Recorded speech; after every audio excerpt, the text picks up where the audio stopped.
Assalamualaikum dan salam sejahtera. Bersama saya, Abang Muasli Abang Abdul Samad dalam Berita Pagi Sarawak edisi Isnin 17 Ogos. Kita mulakan berita dengan perkembangan ini. Semangat menyambut Bulan Kebangsaan harus wujud dalam diri setiap rakyat di negara ini. Malah sambutan seperti Hari Sarawak, Hari Kebangsaan dan Hari Malaysia wajar diraikan di semua peringkat komuniti. Ke arah itu, Menteri Muda di Jabatan Ketua Menteri Undang-Undang dan Adat Bumi Putra, Datuk John Sikitaya, yang menyeru semua penduduk di negeri ini termasuk penghuni di rumah panjang bersama-sama menghayati erti kemerdekaan. Datuk John Sikitaya berkata ini adalah penting terutama dalam kalangan generasi muda dalam menjaga keamanan dan kesejahteraan negara yang mereka capai hari ini. Andang dah ngemesai ke hari kita itu. Lebih lagi lebuh main 16 hari bulan 9 dia kita ini harus ngadu ke. Nanti oleh ngadu ke rumah panjai di Rempu. Gagak pengrami macam-macam. Atur pengawal tadi kena kita mandang ke kita itu taat setia kita itu dah merintah dari Rempu. Beliau berucap semasa merasmikan program Merdeka at Community, anjuran Pejabat Penerangan Daerah Tatau di Rumah Dixon Pedas, Bukit Runai Meru, Sangat Tatau. Sementara itu, Pegawai Penerangan Daerah Tatau, Doni Minguling, berkata program ini adalah bertujuan menyemarakkan semangat Hari Kebangsaan dan Hari Malaysia yang diraikan sepanjang Ogos hingga September depan. Kita sama-sama ngitang atau ke ngibar ke tambai jalur gemilang atau ke tambai menua Sarawak. Ketanda kita taluk serta saya ke menua kita siapa untuk ukai kita ngerja pengawal kita ke bekerja. Program sama akan diadakan di Rumah Jana, Sungai Muput Kanan Tatau pada 22 Ogos ini. Penduduk di negeri ini diseru supaya mendalami erti tema Bulan Kebangsaan tahun ini iaitu Malaysia Prihatin. Ahli Parlimen Tanjung Manis Yusuf Abdul Wahab berkata ke arah itu pelbagai inisiatif dilakukan kerajaan bagi menyemarakkan semangat cinta akan negara. Yusuf Abdul Wahab memberitahu dalam mengenang jasa pemimpin-pemimpin dahulu, program Merdeka at Community diadakan di setiap pelosok negeri bertujuan memupuk semangat sayang akan negara. Menerusi penganjuran sedemikian, beliau berkata ia dapat mengetengahkan kepada penduduk betapa pentingnya sambutan ini dalam menghargai jasa pemimpin-pemimpin dahulu. Beliau berucap demikian pada majlis perasmian program Merdeka at Community kawasan Tanjung Manis di Dewan Penghulu Adin, Sungai Balai Sari. Turut hadir pada program tersebut Timbalan Pengarah Penerangan Negeri Sarawak Aziz Abdul Rahman. Projek penyambungan Grid Utara yang akan menghubungkan Limbang dan Lawas ke Grid Utama negeri ini dijadualkan siap pada 2023. Menteri Utiliti Datuk Seri Dr. Stephen Rundi Utom dalam satu kenyataan media memberitahu kementeriannya melalui Sarawak Energy Berhad sedang mengembangkan pakej kerja projek utama untuk memoden dan menghubungkan bekalan elektrik untuk wilayah utara Sarawak dan seterusnya. Jelasnya projek-projek tersebut kini berada dalam tahap kemajuan yang berbeza dengan beberapa projek yang sudah siap.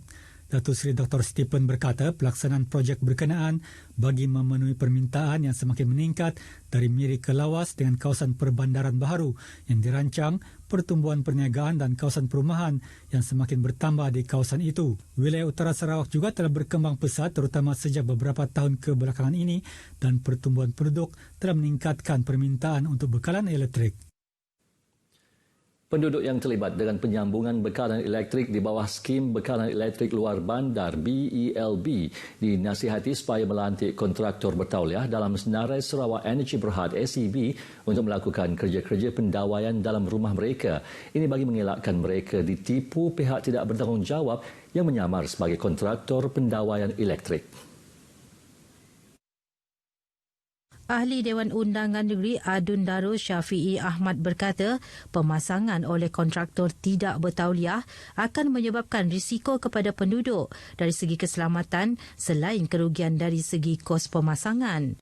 Jadi ini yang kita risau sedikit, takut ada kejadian di mana pihak-pihak yang tidak bertanggungjawab, mereka mengatakan mereka boleh membuat pendayaan dalaman sebagainya tetapi mereka ini sebenarnya tidak bertauliah ataupun diberi lesen oleh pihak SESCO untuk melaksanakan tugas berkenaan.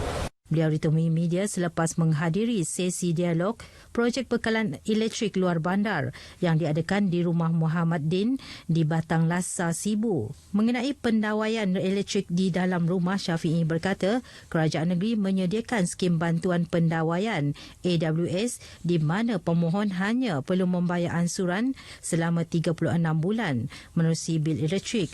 Pemohon boleh memilih skim bantuan berjumlah maksimum RM1,200 atau RM800. Semua pertubuhan di bahagian Limbang termasuk cawangan-cawangan Persekutuan Perkumpulan Wanita Sarawak PPWS kini dapat menarik nafas lega apabila menerima geran aktiviti peruntukan Persekutuan Parlimen Limbang. Pemberian geran berkenaan tidak dapat dilaksanakan sebelum ini berikutan pelaksanaan Perintah Kawalan Pergerakan yang dikuatkuasakan sejak Mac lepas. Ahli Parlimen Limbang Hasbi Habibullah berkata pemberian geran itu perlu dilaksanakan dengan segera kerana persatuan-persatuan tersebut memerlukan dana bagi menjalankan aktiviti-aktiviti tahunan yang tertangguh. Beliau menyatakan demikian ketika berucap dalam majlis penyampaian geran aktiviti kepada cawangan-cawangan PPWS dan Jawatankuasa Kampung dan Surau di Limbang. Dalam majlis tersebut, sejumlah RM549,000 geran telah diagihkan kepada lebih 30 cawangan PPWS dan Jawatankuasa Kampung serta Surau. Daripada jumlah tersebut, RM500,000 adalah melalui geran aktiviti peruntukan Persekutuan Ahli Parlimen dan selebihnya melalui geran peruntukan khas Timbalan Menteri. Hasbi yang juga Timbalan Menteri Pengangkutan dalam pada itu mengingatkan walaupun dibenarkan menganjuran aktiviti tetapi prosedur operasi standard SOP masih perlu dipatuhi dan diikuti. Klinik di daerah Limbang disarankan supaya menyertai rakan strategik bagi program kenyalan Gold Card KGC. Menteri Muda Pemodenan Pertanian Tanah Adat dan Pembangunan Wilayah Sarawak, Datuk Dr. Abdul Rahman Ismail menjelaskan, setakat ini Limbang hanya 10 buah premis mengambil bahagian dalam memberi potongan harga 5% hingga 20%. Ada 2 buah restoran yang ikut serta, sebuah kedai menjual ubat dan ada beberapa kedai-kedai refleksologi lah. Tapi belum ada lagi klinik. Kita berharap klinik-klinik di Limbang akan dapat ikut serta lah dalam program ini untuk meringankan beban warga emas yang semakin ramai. Beliau berkata sedemikian semasa ditemui pemberita selepas sesi simbolik penyerahan kenyalang Gold Card di Dewan Bunga Raya Limbang. Program KGC merupakan inisiatif kerajaan memberi bantuan kepada warga emas di negeri ini. Setakat ini, sebanyak 633 kad telah diagihkan kepada penerima bagi fasa pertama di Limbang dan Lawas.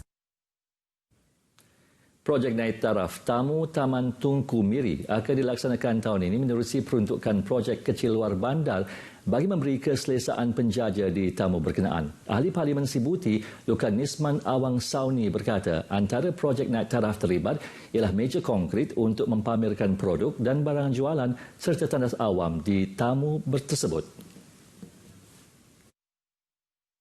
Lukan Isman memberitahu selain projek naik taraf tamu Taman Tunku, beberapa tapak telah dikenal pasti untuk membangunkan tamu bagi membantu golongan penjaja yang berniaga di pondok sekitar Taman Tunku dan Taman Jelita.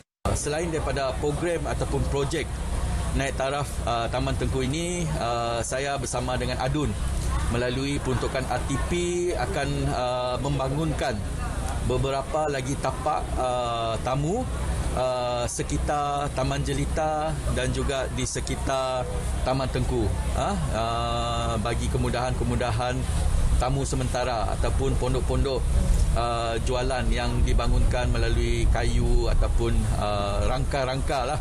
Beliau memberitahu pemberita selepas mengagihkan jalur gemilang bersempena program Info on Wheel anjuran Jabatan Penerangan Miri. Selain itu, penjaja juga ditemui berterima kasih atas keprihatinan untuk menaik taraf tamu berkenaan. Di sini kalau boleh meja dipembesarkan dan ditinggi dan tandas. Shilling juga agak terlampau panas.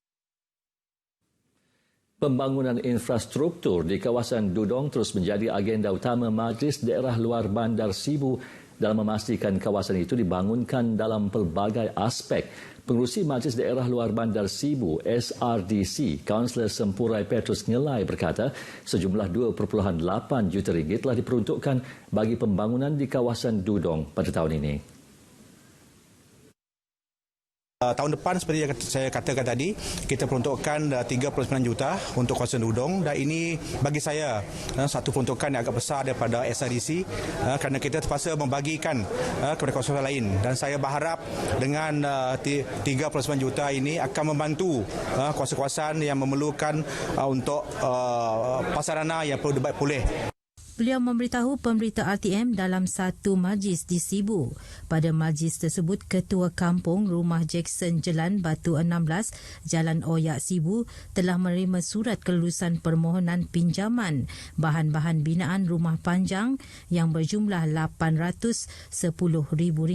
Dengan kelulusan tersebut, penghuni di Rumah Jackson Jelan yang mempunyai 27 pintu masing-masing akan menerima bantuan bahan binaan rumah panjang bernilai RM30,000 bagi membina dan menambah baik rumah panjang mereka. Anggota Batalion ke-10 Pasukan Gerakan AM PGA diingatkan supaya memberi komitmen tinggi dalam menjalankan tugas yang diamanahkan. Pegawai pemerintahnya, Superintendent Muhammad Hafiz Kadir menegaskan ini termasuklah tanggungjawab dalam membenteras pelbagai aktiviti jenayah dan penyeludupan.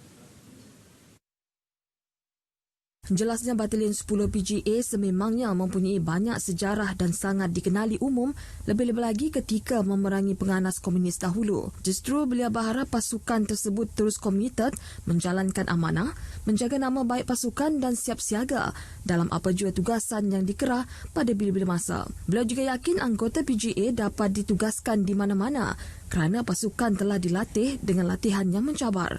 Beliau menyatakan demikian dalam majlis sambutan ulang tahun ke-51 Batalion ke-10 Pasukan Gerakan AM PGA di Kem Lanang Sibu. Turut hadir timbalannya DSV Fredel Nyambung. Sekian berita pagi Sarawak. Jangan alpa pakai pelitup separuh muka di tempat awam, terutama di kawasan sesak. Bersama-sama kita kurangkan risiko jangkitan COVID-19. Saya Abang Muaz Abang Abdul Samad. Assalamualaikum dan jumpa lagi.